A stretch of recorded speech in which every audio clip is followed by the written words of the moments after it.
क्या आप जानते हैं कि मकर संक्रांति हर वर्ष 14 जनवरी को ही क्यों मनाई जाती है? नमस्कार। मकर संक्रांति ग्रहों के राजा सूर्यदेव का पर्व है। यह सूर्योपासना, उत्तरायण, ऋतु परिवर्तन, खिचड़ी और फसल का त्योहार है। इस दिन सूर्य धनु राशि छोड़कर मकर राशि में प्रवेश करते हैं। मान्यता है इस रोज सूर्य अपने पुत्र शनिदेव के घर भी जाते हैं। शनिदेव क्योंकि मकर राशि के स्वामी है, इसलिए इस दिन को मकर संक्रांति भी कहा जाता है। इसके साथ इस दिन सूर्य दक्षिण दिशा से उत्तर दिशा में भ्रमण करते हैं और उत्तरायण हो जाते हैं, इसलिए इस पर्व को उत्तरायण की संज्ञा भी दी गई है। सूर्य के उत्तरायण होने पर खर मास की समाप्ति हो जाती है। खर मास में जिन मांगलिक कार्यों में रोक लगी होती है, वो सूर्य के उत्तरायण होने पर दोबारा प्रारंभ किए जा सकते हैं। मान्यता है कि सूर्य जब 6 महीने दक्षिण दिशा में भ्रमण करते हैं तो उसे दक्षिणायन कहते हैं और इसे देवताओं की एक रात माना गया है। और जब सूर्य 6 महीने उत्तर दिशा में उत्तरायण होकर भ्रमण करते हैं तो उसे देवताओं का एक दिन माना गया है। हमारा भारतवर्ष क्योंकि पृथ्वी के उत्तरी गोलार्ध में स्थित है, इसलिए हमारे लिए उत्तरायण और भी अधिक महत्वपूर्ण हो जाता है।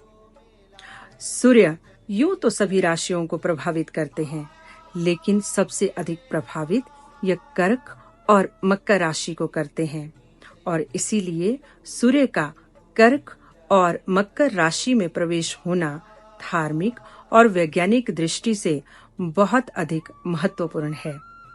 देखने वाली बात यह भी है कि हमारी पंचांग पद्धति की सभी तिथियां चंद्रमा की गति को आधार मानकर निर्धारित की जाती हैं, जबकि मकर संक्रांति तिथि की गणना सूर्य की गति के आधार पर निर्धारित की जाती है। मकर संक्रांति का धार्मिक दृष्टि से बहुत अधिक महत्व है।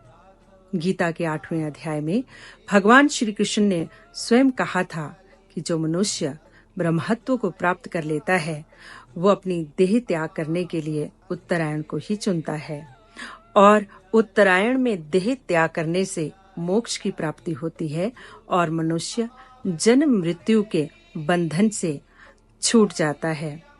इसके साथ यह भी मान्यता है कि इस दिन अपने पूर्वजों के उद्धार के लिए भगीरथ गंगा को स्वर्ग से धरती पर ले आए थे और गंगा कपिल मुनि के आश्रम से होती हुई गंगा सागर में जाकर इसी दिन समाहित हुई थी। यही वजह है कि मकर संक्रांति के दिन गंगा सागर में स्नान का बहुत अधिक महत्व है और इसे महास्नान की संज्ञा दी गई है। यूं भी कहा जाता है, सारे तीर्थ बार बार, गंगा सागर एक बार। इस दिन प्रयाग में गंगा जमुना सरस्वती के संगम में स्नान को भी महास्नान की संज्ञा दी गई है। प्रयाग में इस रोज से माघी मेला शुरू होता है, जो कि पूरे माह चलता है। मकर संक्रांति के दिन जप, तप, दान, तर्पण, श्राद्ध का बहुत अधिक महत्व है। कहते हैं इस दिन किया हुआ दान 100 गुना फलित होकर वापस मिलता है। इस दिन घी, कंबल, गरम कपड़े, तिल, उड़द की दाल आदि वस्तुओं का दान किया जाता है। इस दिन सूर्य और शनि देव के नाम पर की हुई दान की वस्तुएं हमें हमारे शरीर और हमारे घर की नकारात्मक ऊर्जाओं से मुक्त करती हैं।